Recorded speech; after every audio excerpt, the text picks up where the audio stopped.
위스키의 스펠링은 영국과 미국이 다릅니다. 영국에서는 WHISKY로 쓰고 미국에서는 WHISKEY로 씁니다. 여왕의 나라 영국에서 유나이티드 스테이츠 오브 아메리카로 이동한 킹스맨. 에이전트 위스키를 킹스맨 2편의 키맨으로 설정한 것 역시 이해가 갑니다. 킹스맨의 감독 매튜 본은 제대로 된 열쇠를 찾은 걸까요? 킹스맨 골든 서클입니다. 안녕하십니까. 무비썸 시간입니다. 오늘 다룰 영화, 한쪽 눈이 잘 안 보여가지고 말도 잘 안 나옵니다. 킹스맨 골든 서클입니다. 이쪽으로 보니까 잘 보이네. 제가 이렇게 말하자면 배우의 고충을 직접 몸소 겪어보는 마음으로 준비를 해봤습니다. 콜린 퍼스가 이런 기분이 아니었을까? 잘 안 보여요. 나비가 계속 네, 나비가 이렇게 좀 보이고, CG 넣어주세요, 나비. 네, 그래서 지금 잘 안 보이는데, 콜린 퍼스가 이번에 이 한쪽 눈이 안 나오는 상태로 등장한다는 것을 사람들이 많이 알 거예요. 예고편을 봤기 때문에. 하지만 어떤 과정을 통해서 이렇게 되는지는 잘 모르실 겁니다. 그래서 오늘 저희가 골든 서클을 통해서 킹스맨을 파헤쳐 보겠습니다. 이렇게 바꾸고 뿅 하면 되거든요.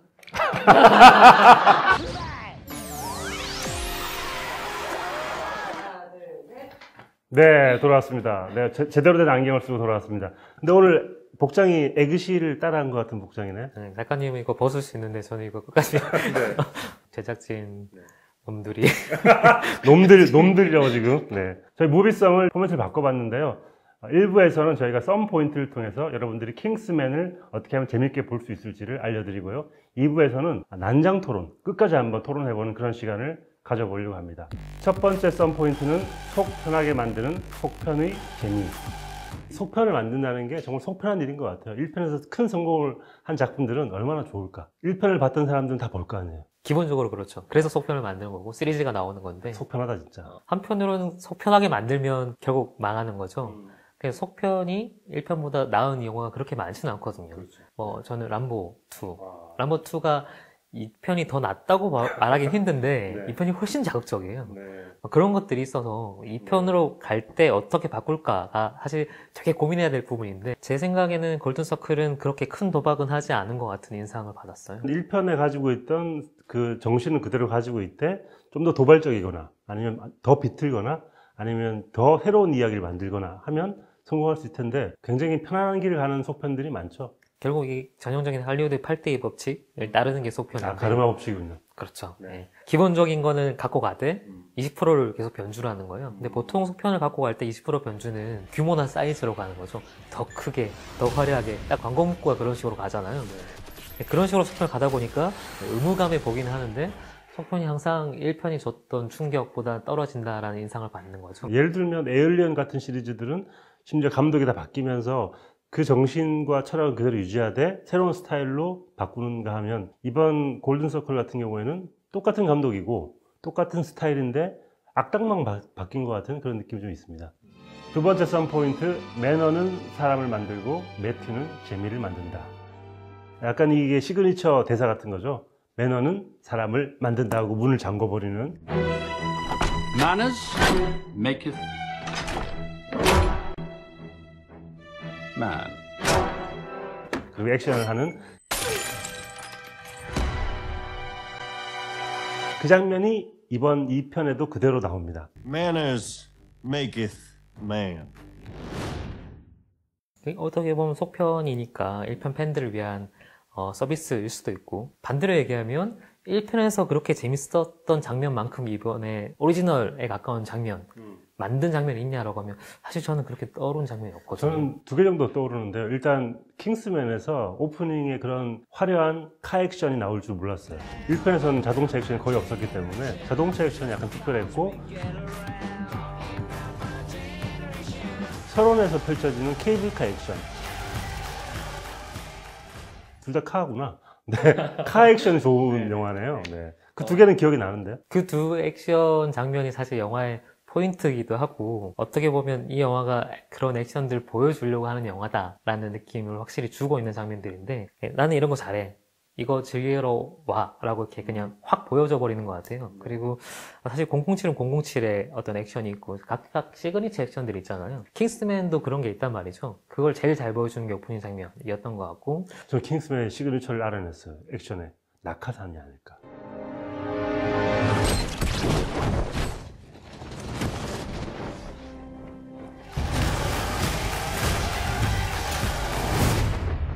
낙하산 꼭 나오죠. 네. 그것도 약간 자기 농담을 하는 건 거죠. 아무리 재밌는 농담도 이제 두 번, 세 번 반복하면 좀 지루해질 수 있잖아요. 지루하다고 느낄 수도 있을 것 같고, 오프닝 시퀀스 같은 경우는 특수요원으로서, 킹스맨이라는 특수요원으로서 에그시의 특징? 정체성이 뭐냐라고 하면 007도 아니고, 제이슨본도 아니고, 약간, 원래는 애였잖아요. 거리에 이제 껄렁껄렁한, 굳이 얘기하면 그냥 양아치에 가까운, 그런 청년이었는데, 킹스맨 1은 사실 에그시 성장담이에요. 그래서 1에서는 완성된 액션을 보여준 장면이 별로 없거든요. 오히려 해리의 액션이 훨씬 더 정돈된, 이게 킹스맨이야 딱 보여주는 건데,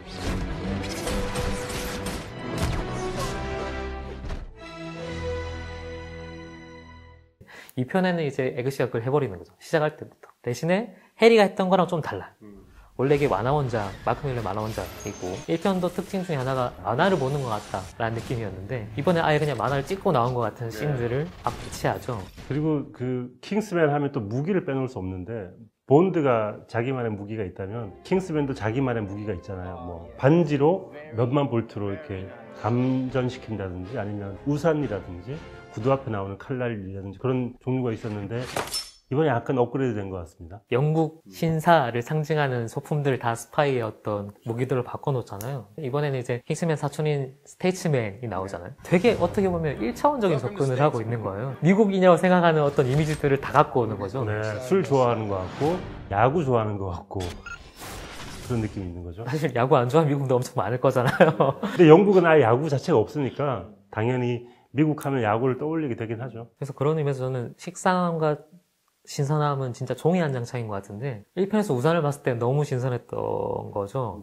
우산을 저렇게 활용하다니. 근데 우산을 저렇게 활용한다는 거 우리가 이미 알고 있잖아요. 그래서 이제 거기서 소품만 바뀐 거기 때문에 그 액션 자체는 꽤 재밌고 신선하긴 한데 1편만큼의 충격은 없는 거죠. 뭐 1편의 반복 변주를 하고 있구나, 약간 지루함이 느껴질 수도 있는 그런 설정들인 것 같아요. 세 번째 썬포인트, 자극 체감의 법칙, 전복 식상의 법칙. 자극이 처음에는 강력한데 이 자극이 계속 오면 우리가 점점 무뎌집니다. 어쩌면 킹스맨 2가 지금 그 무뎌짐의 한가운데 있는 것 같아요. 이게 킹스맨 1의 가장 큰 매력, 혹은 매튜 본이 만드는 영화들의 가장 큰 매력이자 저는 어떻게 보면 되게 단점이 될 수도 있는 위험한 부분인 것 같은데, 이 장르적 허용에 대한 수위 조절 혹은 착각 같은 게 있는 것 같아요. 쾌감이 발생한 지점이 뭐냐면 금기를 되게 아슬아슬하게 범하고 있다는 거거든요. 여기서 한 끗만 더 넘어가도 싫다, 불편하다, 불쾌하다가 될 수 있는데 되게 그 선을 잘 타요. 실제로 키게스라든지 아니면 뭐 킹스맨의 교회에서 해리가 살육을 하는 장면이라든지 그런 거는 굉장히 멋있는 액션이긴 한데, 또 한편에서는 좀 과하다라는 느낌이 들 수도 있는 액션 시퀀스이기 때문에 양쪽을 다 이제 붙잡고 갈 수는 없는 거죠. 매튜 본은 그럴 때 항상 자기가 좋아하는 거 잘하는 거 혹은 밀어붙이는 걸 가는 사람이고, 그게 키게스나 뭐 킹스맨 1에서는 되게 성공적이었는데, 또 한편으로는 터지는 장면 같은 게 굉장히 잔인한 장면일 수도 있잖아요. 잔인한 장면일 수 있는 게 아니라 잔인한 장면이죠. 근데 굉장히 이렇게 예쁘게 그리죠. 거기서 오는 전복적인 쾌감도 있는 거예요. 사실 그 되게 금기를 아슬아슬하게 범하고 있는 건데, 그게 똑같이 반복됐을 때, 이번에 보여줬을 때, 이번 영화에서는 아슬아슬하게 불편함 쪽으로 넘어가는 게 훨씬 더 많지 않나? 라는 생각이 좀 들었습니다. 네, 이렇게 세 개의 썬 포인트로 킹스맨 골든 서클을 알아봤습니다. 저희가 새로운 코너를 하나 만들었습니다. 송경원신. 네, 끊임없는 말장난의 지옥. 제가 만들었습니다. 송경원신, 송경원 씨가 뽑은 단 하나의 씬, 어떤 장면인지 한번 알아보겠습니다. 이 영화에서 제일 좋았던 장면은 엘튼 존이 등장하는 장면인데요. 사실 엘튼 존을 농담으로 너무 많이 써먹어요, 영화 전반에. 취향이 갈리겠군요, 여기서. 네. 엘튼 존만 안 나왔어도 이 영화의 별이 반 개는 상승했다. 저는 반대로 엘튼 존이 안 나왔으면 이 영화의 별이 한 개는 빠졌어요. 정말요? 네. 엘튼 존 좋아하시나 보다. 엘튼 존이 만들어 놓은 개그나 뭐 그 상황에 전적으로 기대고 있는 어떤 의미에서는 그 장면에서만 터지는 거 아닌가. 포피랜드의 에그시와 해리가 쳐들어가서 모든 걸 박살낼 때 드디어 이제 자기를 구출하러 온 걸 알고 난 엘튼 존이 본 실력을 발휘하기 시작하는 거예요. 그래서 충분히 탈옥할 수 있었던 엘튼 존이 닭 분장 같은 옷을 입고 그것도 약간 농담이죠. 치킨이 된 거잖아요. 그 진짜 플라잉 치킨이 돼서 악당들을 이제 일망타진하는 장면이 나오거든요. 취향 되게 이상한 것 같아. 그게 이 영화의 가장 큰 특징인 것 같아요. 그냥 이거는 만화적인 상상력을 끝까지 밀어붙이는 거고, 하필 또 그 장면에 나올 때 Saturday Night Light for Fighting이라는 그 엘튼 존 자기 노래를 부르잖아요. 그럼 그 번역하면은 토요일 밤에 밤새도록 싸운다는 얘기군요. 뭐 그런 거죠. 그것도 이제 노래 제목을 수요일 날 구하러 왔으니까 수요일 밤으로 바꿔서 단순해. 저한테 맨날 1차원적이라고 그러잖아요. 매튜 본이 더 1차원적이야. 이런 1차원적인 개그는 이런 식으로 폭발을 시키면 저는 되게 만족스러운 것 같아요. 네. 어쨌든 그 장면에서 그 엘튼 존 경이 거의 이제 쿵푸 요가 같은, 쿵푸 액션 같은 걸 보여주는데 그 장면이 이 영화에서 가장 백미가 되는 액션 시퀀스인 것 같고 농담인 것 같고 저는 단연 이 장면이 이 영화에 정말요? 유일하게 살아남아야 될 장면이라고 진심이세요? 생각합니다. 너무 오리지널리티가 있는 장면이잖아요. 1편의 어떤 장면과 겹치지도 않는데 너무 임팩트가 강한 장점도 단점도 이 영화의 한계도 다 보여주고 있는 함축적인 장면인 것 같아서 저는 이 장면을 이 영화의 핵심 장면으로 꼽겠습니다. 다음은 저의 이기대 시간입니다. 이상하게 기억나는 대사. 제가 뽑아온 대사는 이 해리가 하는 대사입니다. 이것은 끝이 아니다. 끝의 시작도 아니다. 시작의 끝이다. 그러니까 만약에 10부작이면 10부작의 시작이 아니라 1부의 마지막이라는 얘기예요. 근데 약간 끔찍한 거예요. 벌써 재미가 없는데. 끝이 시작이 아니고 시작이 끝이면 앞으로 얼마나 더 길게 이걸 하려고 시작이 끝이라고 하지? 라고 하는 저의 우려가 여기 이 길에 담겨 있습니다.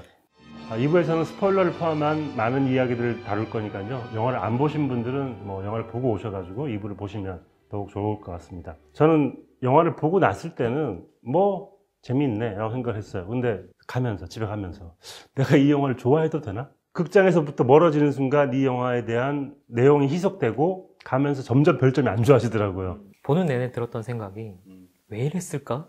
감독이. 네. 계속 이해를 하고 싶은 입장에서 이 영화를 최대한 변호해주고 싶은? 근데 아무리 해도 변호가 안 되는 지점이 너무 많아서 그런 부분에 대한 설명이 좀 필요할 것 같아요, 영화에서. 그때 가장 크게 문제가 됐다고 생각되는 지점이 어떤 지점입니까?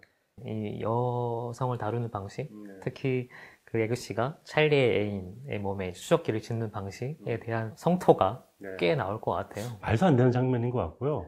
말도 안 되는 건 영화 전체가 말도 안 돼요. 근데 말도 안 되는 걸 즐기는 영화였단 말이죠. 1편은 사실 말도 안 되는 얘기지만 그게 재밌다고 받아들이는 거였는데 2편에는 재밌다가 거의 다 휘발되고 저 말도 안 되는 걸 왜 계속 하고 있지? 라는 그 의문이 생기는 그런 장면들이 꽤 많은 거고 그 장면이 제일 사실 좀 불편하죠. 근데 그 장면을 설정한 이유는 알겠어요. 그러니까 그 추적기를 심어야 되는 건 알겠는데 근데 왜 하필 여성의 은밀한 몸에다 그 추적기를 달아야 되는 이유를 설명을 안 해요. 영화에서 설명하지 않죠. 그리고 추적기 사실 근본적으로 더 들어가면 추적기를 달아야 되는 이유도 잘 모르겠어요. 기술이 그거밖에 안 되나? 저렇게 최첨단 기술 쓰는데 그냥 이거는 그 장면을 그렇게 하고 싶은 거예요. 근데 왜 그렇게 하고 싶은지 감독의 변명을 좀 들어보면 기본적으로 킹스맨이 007의 반대 지점에 있고 싶어하는 영화이기 때문에 007에서는 제임스 본드라면 일테면 잠자리를 갖겠죠. 근데 에그씨는 첩보원으로서 그런 소위 말하는 바람둥이 같은 행동을 하지 않고 좋게 얘기하면 지조를 지킨다? 요걸 보여주고 싶은 거예요. 그러니까 전체 설계도를 짠 게 아니라 뭐 부분으로 이 경우에는 007과 다르게 007과 차이 이거에 꽂혀 있는 거예요.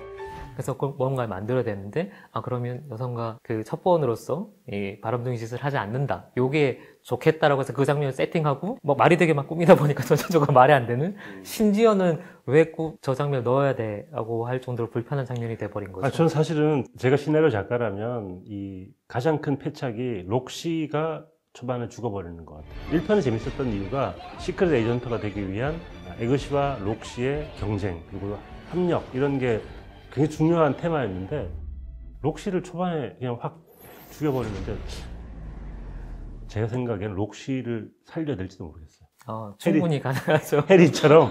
왜냐하면 그 장면을 자세히 보시면 록시가 미사일이 날아오는 걸 알고 옆으로 피하면서 죽습니다. 근데 그거는 뭐냐면 사라질지도 모른다라는 은근한 암시 같은 게 아닐까. 이게 또 기능적인 접근인 것 같은데 해리와 에그씨의 구도로 가야 되기 때문에 거기에 스테이트맨이라는 또 다른 세력까지 붙어서 너무 복잡해지니까 이제 원래 파트너들을 그냥 정말 간단하게 퇴장을 시켜버린 건데, 말씀하신 것처럼 그 장면 여지를 남겨두고 있기 때문에 충분히 속편에서는 부활할 수 있을 것 같고, 해리를 부활시킨 방식을 보면 이 영화는 뭐든지 가능할 것 같아요. 알파젤. 사실 해리가 어떻게 귀환하는가 꽤 재밌는 포인트였단 말이죠. 팬들의 기대도 꽤 컸고요. 그 부분에 설득력 있게 다가갔어야 되는데, 이거는 그냥 가능해, 이렇게 됐어, 첨단과학 알지? 뭐 이렇게 하고 끝난단 말이죠. 그러니까 설명할 의지가 없는 거예요, 영화가. 젤로 이렇게 씌운 다음에 충격기 같은 걸 두 개 닫다 대면 갑자기 살아나는 것 같은. 네.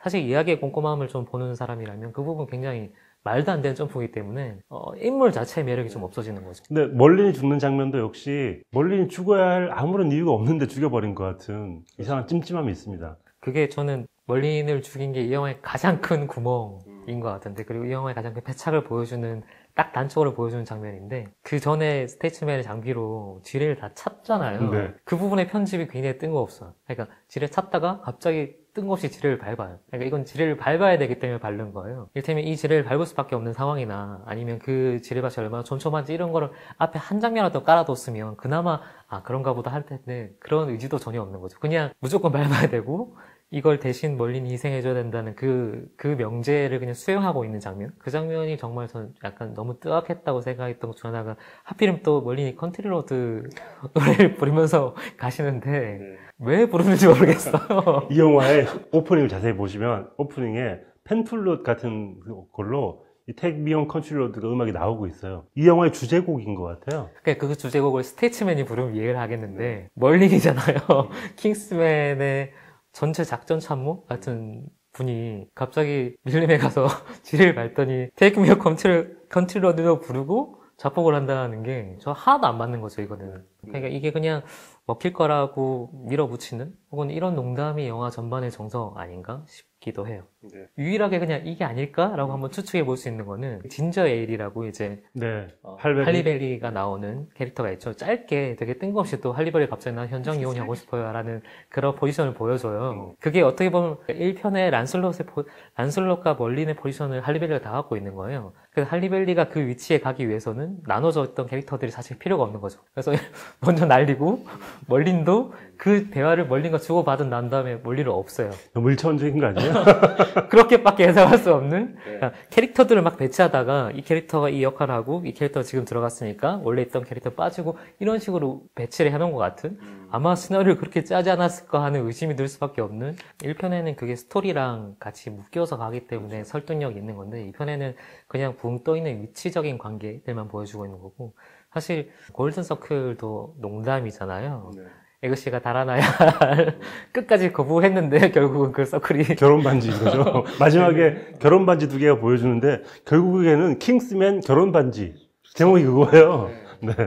그걸 하나의 농담으로 쓰고 있는 건데, 아재 개그 쪽에 가까운 게 아닌가. 그 농담이 안 먹히면, 혹은 그 농담이 좀 불편하다라고 느껴지면 이 영화에 대한 완성도 기대치가 확 떨어지는 거죠. 네. 단점을 신나게 얘기를 해서 이걸 하라고 영화 이렇게 만드셨나라는 생각도 드는데, 반대로 그럼에도 불구하고 꽤 괜찮은 장면들은 없으셨어요? 그러니까 오프닝 장면에 카체이싱, 그리고 그 케이블카 장면 만 좋았네요.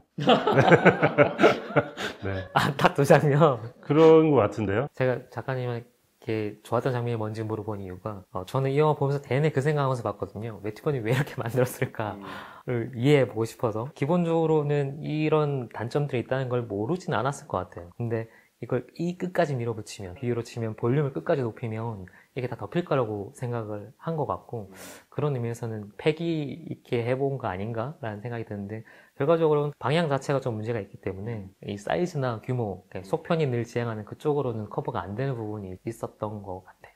볼륨을 끝까지 높이면 둘 중에 하나입니다. 스피커가 찢어지거나 듣는 사람이 귀가 찢어지거나.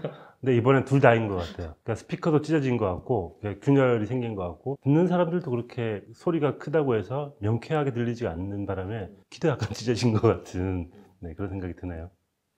네, 별점과 한 줄평 시간입니다. 이번부터는 저도 한 줄평에 참가하기로 했습니다. 영화 평론가시니까. 아니요. 많은 분들이 너의 글솜씨를 놔뒀다 어디에 쓰려고 하냐. 너도 한 줄평을 써봐라라고 얘기하셔가지고. 요즘은 종종 착각에 듣지 않으세요? 작가인지 영화 평론가인지. 착각하지 말라고요? 아니, 그런 질문 받지 않으세요? 네, 영화 평론가는 아니고 영화 칼럼니스트 혹은 영화 애호가, 영화를 좋아하는 사람 정도로 생각을 해주시면 될 것 같고요. 킹스맨에 대한 저의 한 줄평은 마티니에 위스키를 넣은 폭탄주. 알딸딸하긴 한데 맛은 찜찜하네? 마티니 위스키는 뭐 어떤 맛이? 맛이 없겠죠.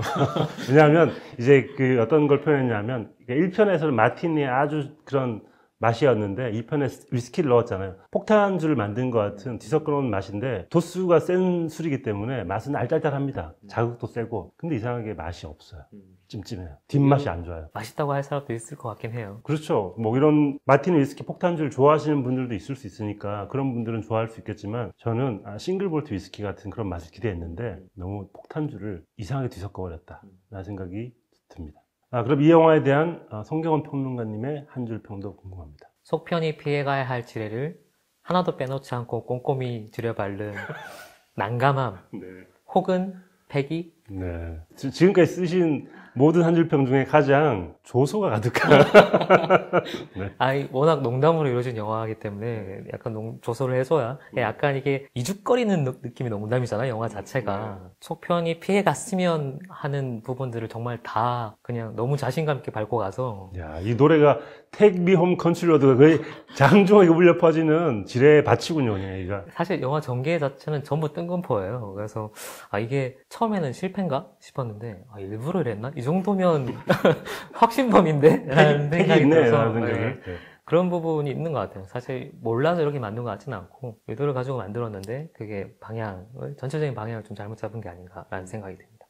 이 영화에 대한 송경원 평론가님의 별점은 몇 개일까요? 킹스맨 골든서클에 대한 제 별점은 2개 반입니다. 생각보다는 많이 주신 것 같네요. 네, 생각보다는 많이 준 셈이죠. 되게 여러 가지로 아쉬운 게 많은 영화였지만 어차피 블록버스터 이런 속편 같은 경우는 팬들을 비롯해서 볼 사람은 보고 자기 눈으로 확인해야 직성이 풀리는 게 있거든요. 아마 이 영화가 그렇게 흥행에 실패할 것 같진 않아요. 그래서 3편까지 무사히 나올 것 같은데 보고 이제 약간 분노, 아쉬움을 표시하실 분들도 나쁘지 않겠다는 생각이 문득 든 게 보고 나오면 정말 얘기하고 싶어져요, 뭔가. 그렇죠. 그리고 영화보다 훨씬 얘기하는 게 재밌는 영화거든요. 저희가 그 어느 때보다도 재밌게 얘기를 나눈 이유가 이 영화가 어딘가를 촉발시키는 뭔가 있는 것 같습니다. 트리거 역할은 분명히 하는 것 같으니까 여러분들도 극장 가서 같이 이 영화를 보시고 욕을 하든지 칭찬을 하든지 좋아하는 장면을 얘기하든지 다양한 이야기를 할 수 있지 않을까라는 생각을 해보게 되는 것 같습니다. 무비썸 저희 여기까지였고요. 다음 주에 뵙겠습니다. 구독 잊지 마시고요. 이 영상도 보세요.